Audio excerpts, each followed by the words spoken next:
ప్రముఖ ప్రఖ్యాతిగాంచిన నెల్లూరు బారాషాహి దర్గా వద్ద మొహరం నెలలో జరిగే రొట్టెల పండుగకు వివిధ ప్రాంతాల నుండి భక్తులు భారీగా తరలివస్తూ ఉంటారు. బారాషాహి దర్గాకు వచ్చిన భక్తులు ఏఎస్పేట మండల కేంద్రంలోని శ్రీ శ్రీ హజరత్ ఖాజా నాయబే రసూల్ రహమతుల్లా అలై స్వామివారిని దర్గాను దర్శించి స్వామివారిని దర్శించుకోవడం ఆనవాయితీగా జరుగుతుంది.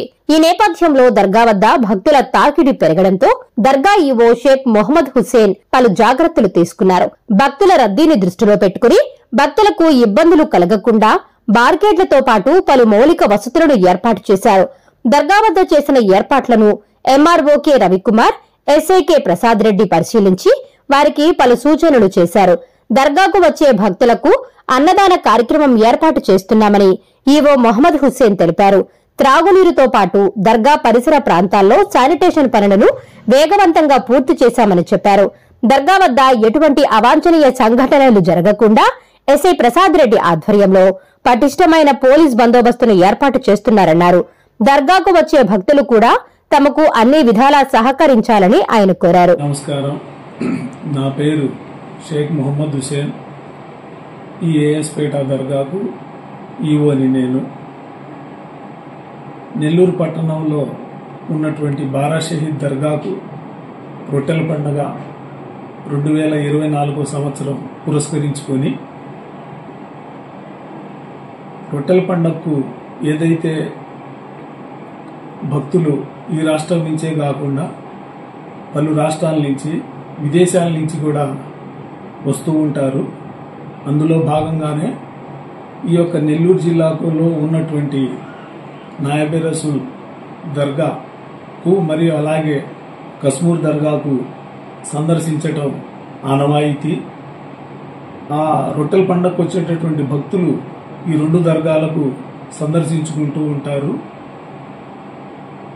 అందులో భాగంగానే ఈ యొక్క నాయబే రసూల్ దర్గా వద్ద భక్తుల కొరకు సౌకర్యాలను ఏర్పాటు చేసే విషయమై మన ఆత్మకూరు ఆర్డీఓ గారు 11వ తేదీన మండల స్థాయిలో మరియు డివిజన్ స్థాయిలో ఉన్నటువంటి అధికారులతో రివ్యూ మీటింగ్ ఏర్పాటు చేసి ఆ సంబంధిత శాఖలు చేయవలసినటువంటి పనులకు ఆదేశాలు ఇవ్వటం జరిగింది.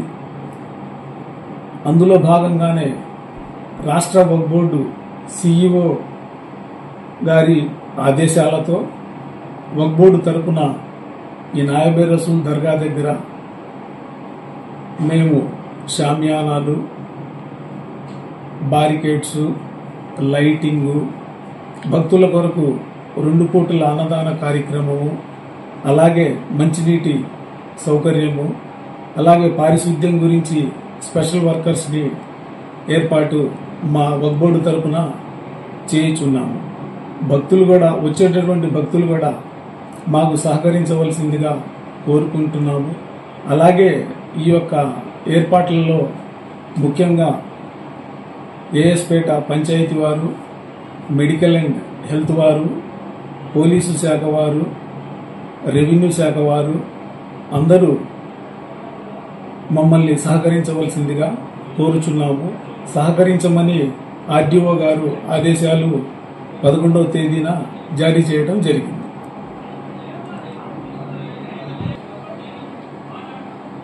Okay sir. ఆ యొక్క ఆదేశాలలో భాగంగానే ఈరోజు మన ఏఎస్పేట తహసీల్దార్ గారు, అలాగే స్టేషన్ హౌస్ ఆఫీసరు, పోలీస్ శాఖ వారు దర్గాకు సందర్శించి మేము చేసినటువంటి ఏర్పాట్లను పరిశీలించి వాళ్ళు తగు ఆదేశాలు కూడా జారీ చేయటం జరిగింది. అందులో భాగంగానే రేపు మన ఆత్మకూరు ఆర్డీఓ గారు కూడా పరిశీలన నిమిత్తం వచ్చే అవకాశం ఉంది.